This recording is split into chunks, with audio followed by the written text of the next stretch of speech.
What is up, everyone, and welcome back to my channel where I share money strategies for college grads. In today's video, I've compiled a list of what I believe to be the biggest money mistakes that people make in their 20s. My clients are usually between the ages of 23 and 35, so I've learned a lot about the financial pitfalls of college grads. The first big money mistake is not understanding taxes or tax-advantaged accounts. And this one is especially interesting because tax season comes every year, and 20-somethings know that they don't know anything about taxes, and yet I still hear excuses like, well, my parents didn't teach me anything about taxes, or they didn't know anything themselves, or I should have learned this in school, and I didn't. And just completely pointing the finger at everyone else in their life as if the internet doesn't exist. Learning about taxes, and specifically tax-advantaged accounts, not only saves you thousands, probably hundreds of thousands of dollars over the course of your life,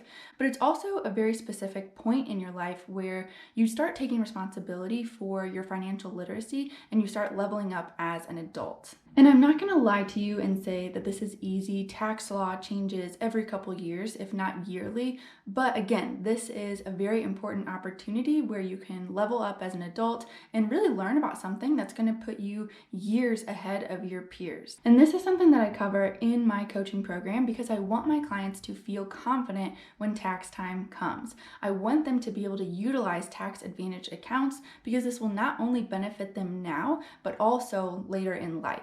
The second big money mistake I see is people not negotiating their starting salary. Sadly, I can actually raise my hand on this one because I literally jumped at any job that I could get out of college, and I really wish I had been more confident and more assertive because I knew what I was capable of and I knew my potential.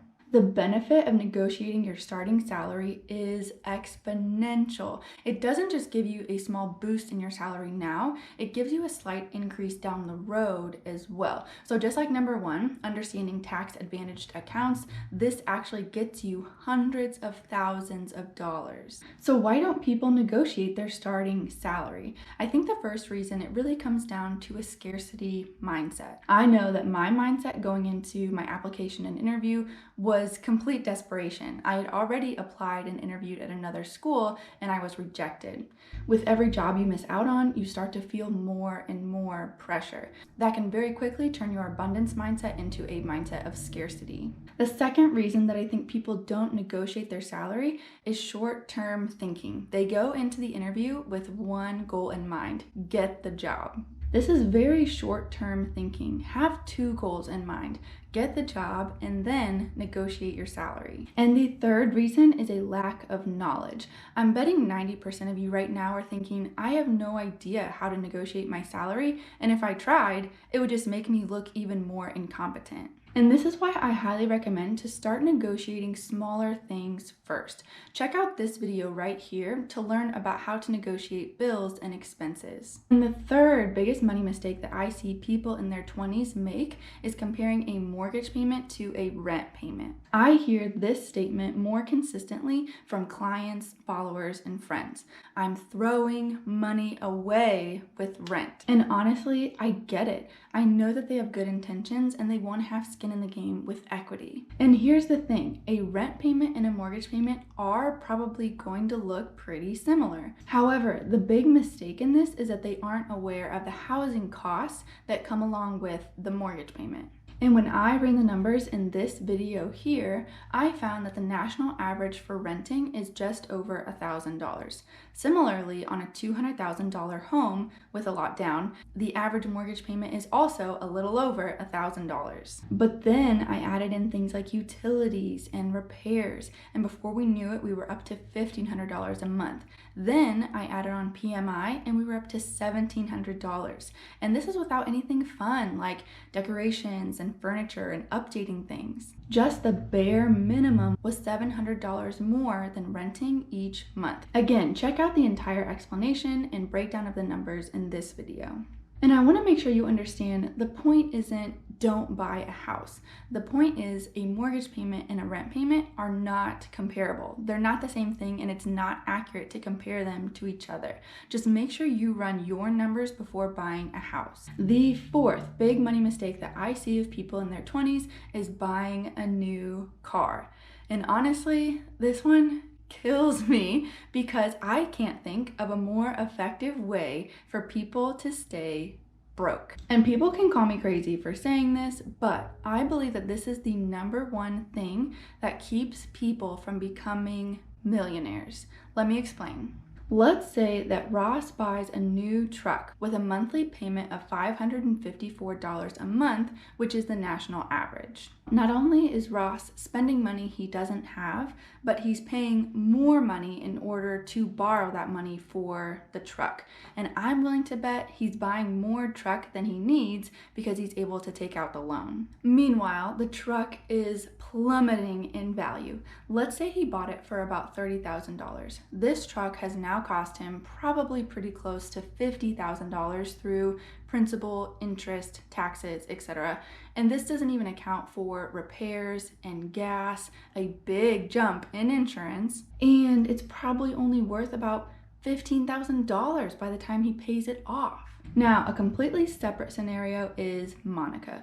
Let's say Monica buys a Honda Civic for $4,000 in cash. She has no car payment, minimal taxes. Her miles per gallon is great. If anything, her insurance probably goes down. She budgets for about $1,000 of repairs a year, and she's still able to get about $1,000 out of it when she sells it at 220,000 miles. And here's the best part. The numbers for Monica and her Honda Civic are 100% realistic because that's exactly what I did between 2009 and 2017. So now Monica has $554 plus dollars to invest. So she picks a Roth IRA and she invests $500 each month into a target date index fund. Statistically, if she retires in the year 2060, she will have millions, plural, millions of dollars just because she didn't have a car payment. New cars are one of the biggest money traps. And I've heard all of the excuses: safety, features, spending money on repairs. But the truth is this: do you want a new car or do you want to be a millionaire?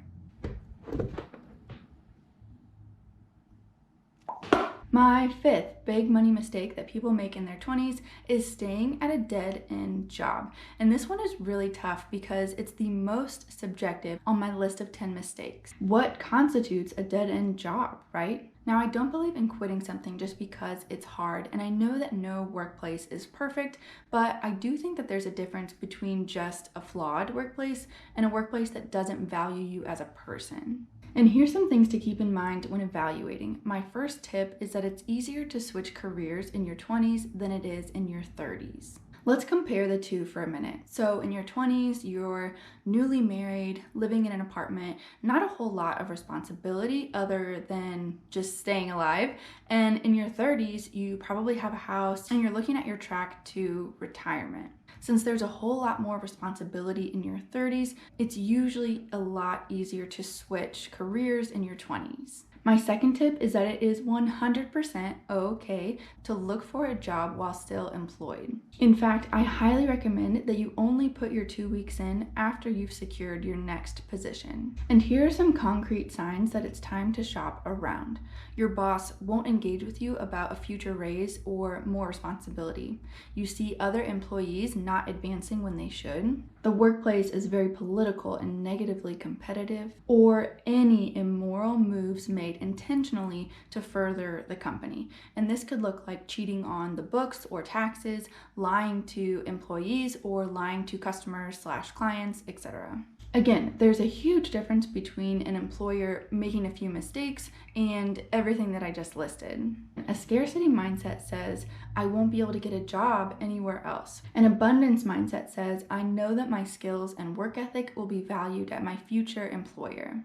My sixth big money mistake is not maxing out your employer's match. This is something that is very simple, but again, it can make the difference of tens of thousands of dollars over the life of your career. When you finish watching this video, if you're not sure if your employer matches or not, go find out if they match a certain percentage of what you put toward retirement or if it's an amount. Then max it out. The only reason that you should not be maxing out your match is if you're paying off high interest credit card debt. Get serious about your money, knock that out in 3 months or less, and then fully max out your match. The seventh biggest money mistake that I see is people in their 20s going from extreme to extreme, and I call this the cycle of overspending. It always starts with a kitchen floor meltdown. You're sick and tired of living paycheck to paycheck, so you start working in overdrive and hustling like there's no tomorrow. Then you start seeing friends buy new cars, go on trips, buy on credit cards and not care, and you start to become bitter and hostile about money. You're not feeling the progress and you start losing hope. You're tired of feeling like a slave to work with nothing to show for it. You slip into a treat yourself mood and you convince yourself that you deserve to spend money. It feels good to spend money, but it slowly creeps in that you're getting further and further from your goals. Guilt and shame flood your thoughts, and you hate yourself for doing this again. These extremes of going absolute ham on your debt one day, only to turn around and use shopping therapy the next, is a great way to crash and burn with no results. My eighth biggest money mistake for people in their 20s is not earning interest on their savings. Everyone loves the idea of passive income, and yet when new clients come to me, they are never set up to earn interest on their savings. And I've heard this excuse before of, well, I don't have a very big savings, so it doesn't really matter. And that's fine, but let me ask you this. At what point is your savings going to be enough? Or is this just some sort of mirage that you're chasing? What I've come to learn about personal finance is that enough is a choice, not an amount. My ninth big money mistake is making choices out of fear or pressure. There is a lot of fear and pressure in your 20s. Think about all of the big life-changing events that happen in this decade of your life. Going to college, having a wedding and a honeymoon, having a baby, getting your first house, buying a car, and traveling. And all of these occur during the part of your life that has the smallest income. And I get it. It is incredibly difficult not to listen to the societal and possibly family pressures that are placed on you to follow the road that leads to broke. But this is one of the biggest money mistakes I see people in their 20s making. And number 10, buying things based on price and not quality. This is probably the most surprising item on the list. But really take a moment to think about this. Buying the cheapest option can sometimes cost you the most in the long run. Some examples would include your health and more specifically food. Buying food with cheap and poor ingredients can lead to very costly medicine and healthcare down the road. Canceling your gym membership to just sit at home can cost you in very expensive surgeries and just flat out pain. Now, be smart about this. If you're not going to the gym, then yes, go ahead and cancel the membership, but find other ways to stay healthy. Another example of this would be DIY projects. I've mentioned this before very briefly, but the house that we bought and the house that I love was actually a DIY nightmare. It has cost us literally so much money fixing the little things that were DIY'd here and there, and it really makes us stop and assess before we start a project if we should DIY it or if we should call a professional. Paying for a professional service is definitely more expensive up front, but it can be cheaper in the long run rather than paying to have to do it twice because you have to fix the mistakes from the first time. And another example are large expensive items like appliances, windows, electronics.